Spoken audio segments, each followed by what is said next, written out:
எல்லோருக்கும் வணக்கம். மானசீக குருவாகிய ஆதித்ய குருஜி அவர்களுக்கு வணக்கம். நாம் இந்த வீடியோ பதிவில் என்ன பார்க்க இருக்கிறோம் என்றால், இருவருடைய ஜாதகம், ஒரு ஆண் ஜாதகம், ஒரு பெண் ஜாதகம். இந்த இரண்டு ஜாதகமே ஒரே மாதிரியான ஜாதகம். டேட் ஆஃப் பர்த் அதாவது 88 தான் பிறந்திருக்கிறார். அதே ஒரே மாதிரியான ஜாதகம். ஆனால் இவர்களுக்கு திருமணம் இதுவரைக்கும் நடக்கவில்லை. 37 வயது ஆகிறது. இருவருக்குமே திருமணம் நடக்கவில்லை. இப்பொழுது ஒரு ஆணுக்கோ பெண்ணுக்கோ திருமணம் நடக்கக்கூடிய விஷயம் $1 மில்லியன் கொஸ்டினாக இருக்கிறது. என் பையனுக்கு திருமணம் நடக்குமா, என் பொண்ணுக்கு திருமணம் நடக்குமா, எப்பொழுது நடக்கும்? இதுதான் வரும் வாடிக்கையாளர்கள் அனைவருடைய கேள்வியாகவும் இருக்கிறது. இந்த ஜாதகத்தில் என்ன கிரக நிலைகள் இருக்கிறது என்பதை பற்றி தான் நாம் பார்ப்போம். ஒருவருடைய ஜாதகத்தில் திருமண விஷயத்திற்கு கிரகம் எப்படி இருக்க வேண்டும் என்றால், 2ஆம் இடம், 7ஆம் இடம், 8ஆம் இடம், 5ஆம் இடம், லக்னம், இந்த இடத்தில் பாவகிரகங்கள் இல்லாமல் இருந்தால் ஒரு 25 வயதிற்குள், 26 வயதுக்குள் அல்லது 27 வயது, ஒரு சிறிய வயது, 27 வயதுக்குள் திருமணம் ஒரு ஆணுக்கோ பெண்ணுக்கோ நடந்துவிடும். ஆனால் இந்த இடத்தில் எல்லாம் லக்னம் 1ஆம் இடம், 2ஆம் இடம், 7ஆம் இடம், 8ஆம் இடம், 5ஆம் இடம், இந்த இடத்தில் பாவகிரகங்கள், அதாவது ராகு, கேது, சனி, செவ்வாய், அமாவாசை சந்திரன், சூரியன், இவர்கள் எல்லாம் இருக்கும்போது, இவர்கள் எல்லாம் பாவர்கள், அதாவது சூரியன் அரை பாவர் அரை சுபர், இவர்கள் எல்லாம் இருக்கும் பொழுது அந்த பாவகத்தை கெடுக்கவே செய்வார்கள். அதனால் கெடுக்க செய்வார் என்றால் என்னவென்றால், அந்த விஷயத்தை நடக்க விடாமல் தாமதப்படுத்துவார்கள். கடுமையாக பாதிக்கப்பட்டிருந்தால் சனி, செவ்வாய், ராகு இவர்கள் முக்கூட்டு தாக்குதல், அமாவாசை சந்திரன் இவர்களுடைய தாக்குதல்கள் எல்லாம் ஒரே இடத்தில் இருந்தால் அந்த பாவகம் நசியும். அதாவது அந்த பாவகத்தினுடைய தன்மையை, குணத்தை தர முடியாத அளவிற்கு அந்த கிரகங்கள் அதனை ஆக்கிரமிப்பு செய்து நமக்கு அந்த பலனை தராமல் தடுத்து நிறுத்தும். ஆனால் சுபகிரகங்கள் இருந்தால் அந்த இடத்தை வளர்க்க செய்து அவர்களுக்கு நமக்கு ஒரு எளிதில் திருமணம் நடப்பதற்காக ஒரு வழிவகுக்கும். இந்த ஜாதகத்தில் அதேபோல் கிரக நிலை, அதாவது பாவகிரகங்களுடைய ஆக்கிரமிப்பு உள்ளதால் இந்த இருவருடைய ஜாதகத்திலுமே திருமணம் ஆகாமல் 37 வயது வரைக்கும் காலங்கடத்து வந்திருக்கிறது. ஆனால் பொருளாதார ரீதியில் நல்ல அமைப்பை, காசு பணம், வசதி வாய்ப்பு, இந்த விஷயத்தை எல்லாம் தடை செய்யவில்லை. ஆனால் அந்த திருமண விஷயம், உயிர்காரகத்துவம் என்று சொல்லக்கூடிய திருமண விஷயம், தாம்பத்திய சுகம் என்று அனுபவிக்கக்கூடிய விஷயத்தை மட்டும் அவர்கள் தடுத்து நிறுத்தி வந்திருக்கிறார்கள். இது இளம் வயதிலே திருமணம் நடந்திருந்தால் இவர்களுடைய திருமண வாழ்க்கை அவ்வளவு சிறப்பாக இருக்காது, பாதிக்கப்படும். அதனால்தான் கிரகங்கள் என்ன செய்யும் என்றால், அந்த விஷயத்தை நடக்க விடாமல் அவர்களுக்கு நல்லது நடக்க வேண்டும் என்ற ஒரு கட்டாயத்தினால் அந்த விஷயத்தை தர முடியாமல் தடுத்து நிறுத்தி கொண்டு அந்த பருவகாலம், அதாவது அந்த திருமண காலகட்டம் ஜாதகத்தில் எப்பொழுது வருகிறதோ அது வரைக்கும் அந்த ஜாதகரை நகர்த்தி கொண்டே செல்லுமே தவிர அந்த விஷயத்தை செய்ய சொல்லி விடவே விடாது. இதுதான் கிரகங்களுடைய விளையாட்டம். நவ கிரகங்களுடைய விளையாட்டு தான் ஜோதிடமாகும். இந்த ஜோதிடத்தை நாம் முழுமையாக தெரிந்து கொண்டு அதன் பிறகு நாம் பொண்ணு பார்க்கவோ மாப்பிள்ளை பார்க்கவோ சென்றோம் என்றால் நமக்கு ஒரு எளிதில் அந்த திருமணம் முடியும். ஆனால் அதை யாரும் பெருசாக எடுத்துக்கொள்வதில்லை. அந்த வயது ஒரு 26, 27 வயது வந்தவுடன் உடனே திருமணம் செய்ய முற்படுகிறார்கள். அதனால் அவர்கள் அவஸ்தைப்படுகிறார்கள். பெண்ணை பெற்ற பெற்றோர்களும் ஆணை பெற்ற பெற்றோர்களும் இதுபோல் சிரமத்திற்கு உள்ளாகிறார்கள்.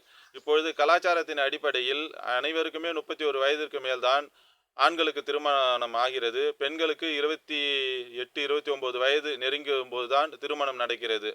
ஒரு சிறு வயதில் திருமணம் நடப்பது என்பது மிகவும் குறைவாகவே உள்ளது. இந்த ஜாதகத்தில் எந்தெந்த கிரக நிலை இருப்பதால் இவர்களுக்கு திருமணம் தாமதமாக நடக்கிறது என்பதை பற்றி இந்த வீடியோ பதிவில் பார்ப்போம். இந்த வீடியோ பதிவில், அதாவது இருவருடைய ஜாதகமும் ஒரே மாதிரியான கிரக நிலை இருப்பதால் இந்த ஜாதகத்தை மக்களுக்கு விளக்க விரும்புகிறேன். வீடியோவிற்கு செல்லலாம். வாங்கள் ஜாதகத்தை பற்றி பார்ப்போம். அதாவது இவர் ஒரு ஆண் ஜாதகர். இவர் கடலூரில் பிறந்துள்ளார். இவர் 27/10/1988ஆம் ஆண்டு பிறந்துள்ளார்.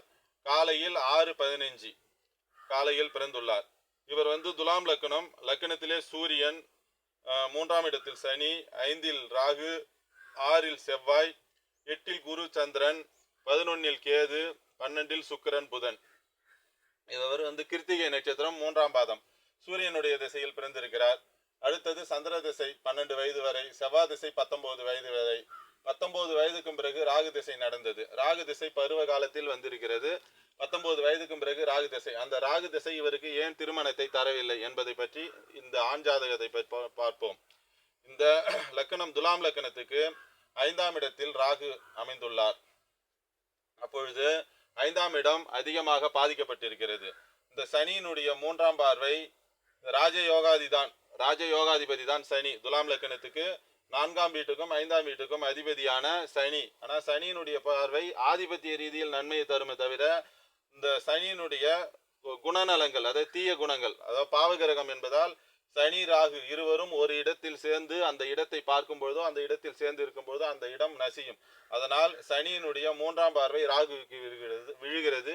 ராகுவினுடைய தசை அதிகமாக பாதிப்பை தருகிறது. 4, 5 அந்த ஆதிபத்திய ரீதியில் சனியினுடைய பார்வை நல்லது, பொருளாதாரத்தை காசு பணத்தை தரும், ஆனால் திருமண விஷயத்திற்கு தாமதப்படுத்துகிறது. 5ஆம் இடம் அதிகமாக பாதிக்கப்பட்டுகிறது. இதேபோல் லக்கணத்துக்கு 7ஆம் இடம் நல்ல அமைப்பில் இருக்கிறது, 2ஆம் இடம் நல்ல அமைப்பில் தான் இருக்கிறது. இந்த ஆதிபத்திய ரீதியில் குருவினுடைய பார்வை 2ஆம் இடத்திற்கு விழுவது தவறான ஒரு விஷயமாகும். ஆதிபத்திய ரீதியில் 6ஆம் அதிபதி என்பதால் 6ஆம் அதிபதி 8ஆம் வீட்டில் அமர்ந்து குருவினுடைய பார்வை ஆதிபத்திய ரீதியில் நல்லது, காரகத்துவ ரீதியில் இது நன்மையை தரும், அதாவது பணத்தை தரும். அதாவது 2ஆம் இடத்தை பார்ப்பதால் 2ஆம் இடம் வளர்ச்சி பெறும். குடும்பஸ்தானத்திற்கு தடை ஏற்படும், தடை தாமதத்தை, திருமண விஷயத்தை தடை தாமதத்தை ஏற்படுத்துவார். ஆனால் பண ரீதியில், அதாவது அவருடைய காரகத்துவம் பணம், குழந்தை, இந்த விஷயத்தை அவர் தாமதப்படுத்த மாட்டார், அதை சரியான முறையில் தருவார். ஆனால் குடும்ப விஷயத்தில் 6ஆம் அதிபதி 8ஆம் இடத்தில் அமர்ந்து 2ஆம் இடத்தை பார்ப்பது தவறான ஒரு விஷயமாகும். அதேபோல் ராசிக்கு 2ஆம் இடம், ராசிக்கு 2ஆம் இடத்தை செவ்வாயினுடைய 4ஆம் பார்வையும் சனியினுடைய 7ஆம் பார்வையும் இந்த இடத்திற்கு விழுகிறது. ராசியினுடைய குடும்பஸ்தானம் 2ஆம் இடம், ராசி லக்கணத்துக்கு 2ஆம் இடம் பாதிக்கப்பட்டிருக்கிறது. இங்கு 2ஆம் இடம் சனி செவ்வாய் யாருடைய பார்வையும் கிடையாது, சந்திரனுடைய பார்வும் குருவினுடைய பார்வை தான் இருக்கிறது. குருவினுடைய பார்வை மிக தவறான ஒரு விஷயமாகும். 5ஆம் இடம் அதிகமாக பாதிக்கப்பட்டிருக்கிறது. செவ்வாயினுடைய 4ஆம் பார்வை ராசிக்கு 2ஆம் இடத்திலும், சனியினுடைய 7ஆம் பார்வை ராசிக்கு 2ஆம் இடத்திலும், சனி செவ்வாய் இருவருடைய முக்கூட்டு தாக்குதல் இந்த இடத்தில் விழுகிறது. அது மிகவும் தவறான ஒரு விஷயமாகும். அடுத்தது ராசிக்கு 5ஆம் இடம் என்று சொல்லக்கூடிய இந்த பாவகத்திற்கு செவ்வாயினுடைய 7ஆம் பார்வையும் சனியினுடைய 10ஆம் பார்வையும் இந்த இடத்திற்கு விழுகிறது. ராசிக்கு 5ஆம் இடமும் பாதிக்கப்பட்டு இருக்கிறது, லக்கணத்துக்கு 5ஆம் இடமும் பாதிக்கப்பட்டு இருக்கிறது. அப்பொழுது புத்திரபாக்கிய அமைப்பு மிகவும் தாமதமான அமைப்பை தருகிறது.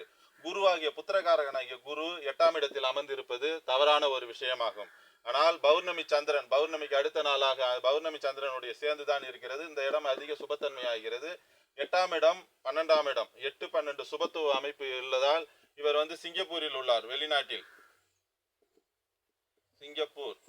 அதாவது ராகு என்பது வேறு மதம், மொழி, இனம் பேசக்கூடிய இனத்திற்கு ராகு என்பது நகர்த்தும். அப்பொழுது ராகு திசை வந்ததால் 8, 12 சுபத்துவ அமைப்பு என்பதால் இவர் வெளிநாட்டில் தான், இவர் இந்த ராகு திசை ஆரம்பித்தவுடன் வெளிநாட்டில் அமைப்பிலே தான் இருக்கிறார். ஒரு 10, 18 வருஷம் ராகு திசை என்றால் 15 வருஷம் அளவிற்கு இவர் வெளிநாட்டு அமைப்பிலே தான் இருக்கிறார். இது போல ராசி லக்கணத்துக்கு 2, 7, 8ஆம் இடம் குடும்பஸ்தானம், 5ஆம் இடம் பாதிக்கப்பட்டு இருக்கும் பொழுது இவருக்கு திருமணம் தாமதமாக நடைபெறும் என்பது ஒரு விஷயமாகும். இப்பொழுது இவருக்கு ராகு திசை செவ்வாய் புத்தி நடக்கிறது. ராகு பாவத்துவ அமைப்பில் இருக்கிறார், செவ்வாய் 6ஆம் இடத்தில் இருக்கிறார், குருவினுடைய வீட்டில் இருக்கிறார். இந்த ராகு திசை செவ்வாய் புத்தி திருமணத்தை தருமா என்றால் திருமணத்தை தராது. ஜனவரி வரைக்கும் 2026 ஜனவரி வரைக்கும் திருமணத்தை தரக்கூடிய அமைப்பில் இல்லை. அடுத்தது ராகு திசை செவ்வாய் புத்தி முடிஞ்ச உடனே குரு திசை ஆரம்பிக்கிறது. குரு 8ஆம் அதிபதி, இந்த லக்கணத்துக்கு 6ஆம் அதிபதி 8இல் அமர்ந்திருப்பது ஒரு தவறான ஒரு விஷயமாகும். இருந்தாலும் குரு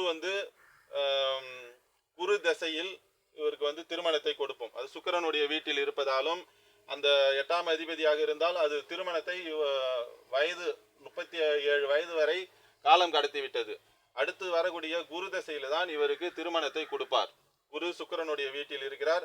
அந்த சுக்கிரன் நீச அமைப்பில் தான் இருக்கார், வீடு கொடுத்தவன் நீசன் என்ற அமைப்பில் இருக்கிறார், குடும்பஸ்தானத்தை பார்க்கிறது. அந்த குரு திசையில தான் அதனுடைய திருமண விஷயத்தை தரக்கூடிய அமைப்பில் அவர் இருப்பார். அப்பொழுது குரு திசை ஆரம்பித்தவுடன் இவருக்கு திருமணம் நடக்கும் என்பது ஒரு விதியாகும். இது போல கிரக நிலைகள் இருக்கும் பொழுது என்னதான் முயற்சி செய்தாலும் இவர்கள் திருமணத்தை அந்த ராகு திசையில் ஆரம்ப பகுதியில் திருமணத்தை தரக்கூடிய அமைப்பில் அவர்கள் இல்லை. ராகு திசை ராகு புத்தி பாதிக்கப்பட்டு இருக்கிறது, ராகு திசை குரு புத்தி, 6ஆம் அதிபதி 8ஆம் வீட்டில் இருக்கிறார். ராகு திசை குரு புத்தியில் தராது. அடுத்தது ராகு திசை சனி புத்தி. சனி வந்து 3ஆம் வீட்டில் குருவினுடைய வீட்டில் தான் இருக்கிறார். இவரும் தருவதற்கான அமைப்பில் இல்லை சனி புத்தி. அடுத்தது புதன் புத்தி. புதன் வந்து 9ஆம் வீட்டுக்கும் 12ஆம் வீட்டுக்கும் அதிபதி. புதன் வெளியே தான் நகர்த்துவார தவிர சனி செவ்வாயினுடைய ஆக்கிரமிப்பில் இருக்கிறார். சுக்கிரனும் வந்து சனி செவ்வாயினுடைய ஆக்கிரமிப்பில் காரகனாகிய சுக்கிரனும் அவர்கள் பாதிக்கப்பட்டிருக்கிறார். இது போலெல்லாம் இருக்கும் பொழுது திருமணத்தை தாமதமாகவே நடத்தும். குரு திசை ஆரம்ப பகுதியில் தான் இவருக்கு திருமணம் கைகூடி வரும் என்பது ஒரு விதியாகும். அடுத்தது இது வந்து ஒரு ஆண் ஜாதகம். இந்த ஜாதகத்தை பற்றி சொல்லிட்டோம். இது வந்து பெண் ஜாதகம். இவர் வந்து வேறு ஒரு நபர். இவருடைய வயது 37 வயது 2 மாதம் 18 நாட்கள் ஆகிறது. இவர் வந்து துலாம் லக்கண ரிஷப லக்கணத்தில் பிறந்துள்ளார். கிரக நிலையெல்லாம் போட்டு இருக்கிறேன், பார்த்து தெரிந்து கொள்ளுங்கள். 4/7/88 பிறந்துள்ளார். விடிய காலம் வரை 4:35 கடலூரில் பெண். இவர் வந்து சதய நட்சத்திரத்தில் பிறந்திருக்கிறார். இவருக்கும் எப்பொழுது திருமணம் நடக்காமல் இருக்கிறது என்பது பார்த்தோம். அதே இதுதான். ராசிக்கு 5ஆம் இடம் சூரியன் அமர்ந்திருக்கிறார். அது சனியினுடைய 7ஆம் பார்வை இங்கு விழுகிறது. செவ்வாயினுடைய 4ஆம் பார்வை விழுகிறது. அப்ப ராசிக்கு 5ஆம் இடம் பாதிக்கப்பட்டிருக்கிறது. லக்கணத்துக்கு 2ஆம் இடம் கடுமையாக பாதிக்கப்பட்டிருக்கிறது. ராசிக்கு 2ஆம் இடத்தில் செவ்வாய் அமர்ந்திருக்கிறார். ராசிக்கு 7இல் ராகு கேது அமைப்பு அமைந்திருக்கிறது. இந்த சனி வந்து சந்திரனை பார்க்கிறார், ராகுவோடு சேர்ந்து அந்த மாதிரி அமைப்பில் உள்ளார். இதனால் ராசிக்கு 5ஆம் இடமும் லக்கணத்துக்கு 5ஆம் இடம் என்று சொல்லக்கூடிய இந்த இடத்தில் சனியினுடைய 10ஆம் பார்வையும் செவ்வாயினுடைய 7ஆம் பார்வையும் விழுவதால் ராசி லக்கணத்துக்கு 5ஆம் இடம் கடுமையாக பாதிக்கப்பட்டிருக்கிறது. 2ஆம் இடம் ராசிக்கு 2ஆம் இடம் லக்கணத்துக்கு 2ஆம் இடம் கடுமையாக பாதிக்கப்பட்டிருப்பதாலும் இவர்களுக்கு திருமணம் இதுவரை 37 வயது முடிந்து 2 மாதம் 18 நாட்கள் ஆகிறது. இதுவரை இவருக்கு திருமணம் கூடவில்லை.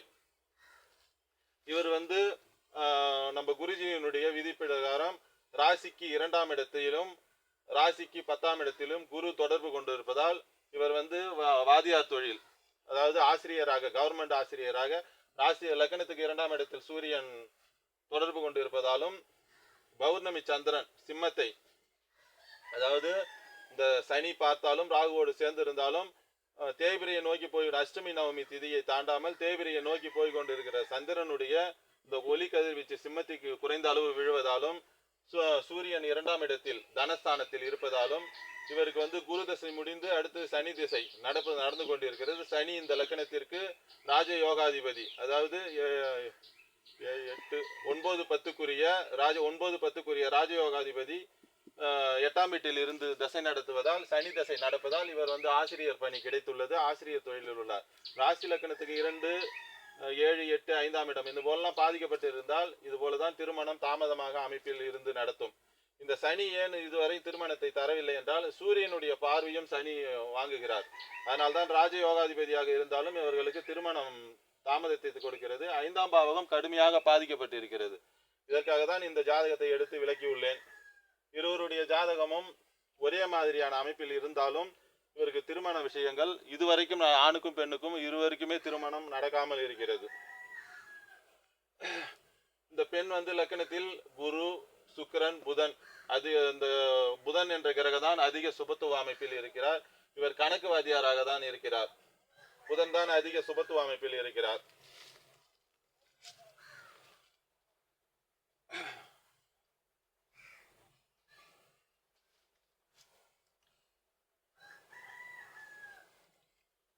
இது போல ஒருவருடைய ஜாதகத்தில் இந்த கிரக நிலைகளை வைத்து மிகவும் துல்லியமாக சுபத்துவ பாவத்துவ என்ற அடிப்படையில் நம்ம வந்து துல்லியமாக வரும் வாடிக்கையாளர்களுக்கு சுலபமாக ஈஸியான முறையில் பலன் சொல்லலாம். இது நம்ம ஆதித்ய குருஜி அவர்கள் நமக்கு சொல்லிக் கொடுத்த பாடமாகும். அவருடைய விதிமுறைகளை பயன்படுத்தி ஈஸியாக சொல்லலாம். இதில் எந்த இடத்திலுமே வந்து நட்சத்திரத்தை பயன்படுத்தி பலன் சொல்ல வேண்டிய அவசியமே இல்லை.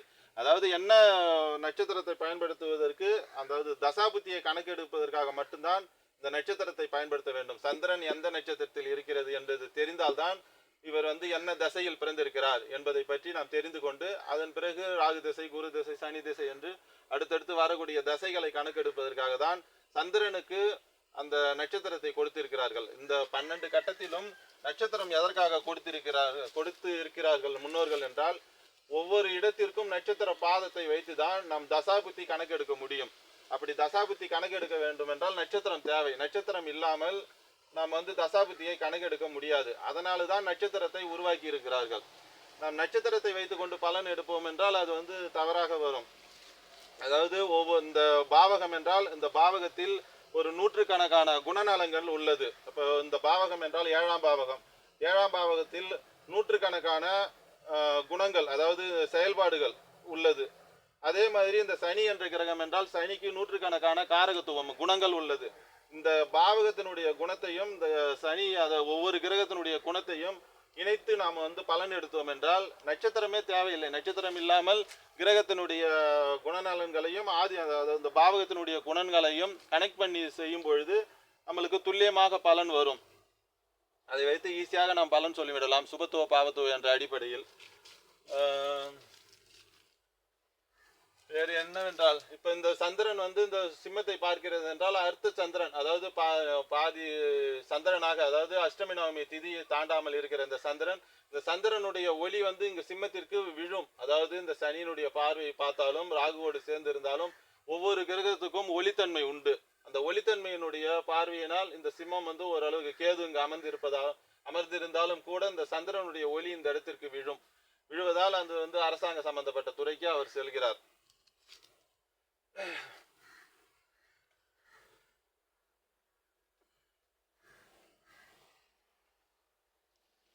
இந்த ஜாதகருக்கு லக்னாதிபதி லக்னத்திலே ஆட்சி பெற்று நல்ல அமைப்பில் இருக்கிறார்.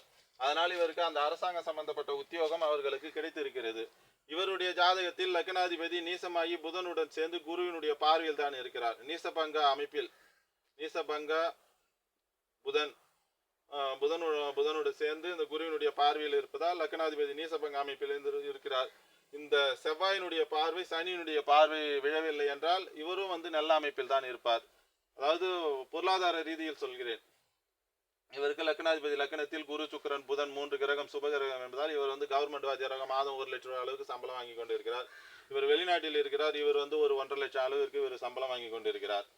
இது போல கிரகத்தினுடைய காரகத்துவம் ஆதிபத்தியத்தை எடுத்துக்கொண்டு நாம் சுலபமாக பலன் சொல்லலாம்.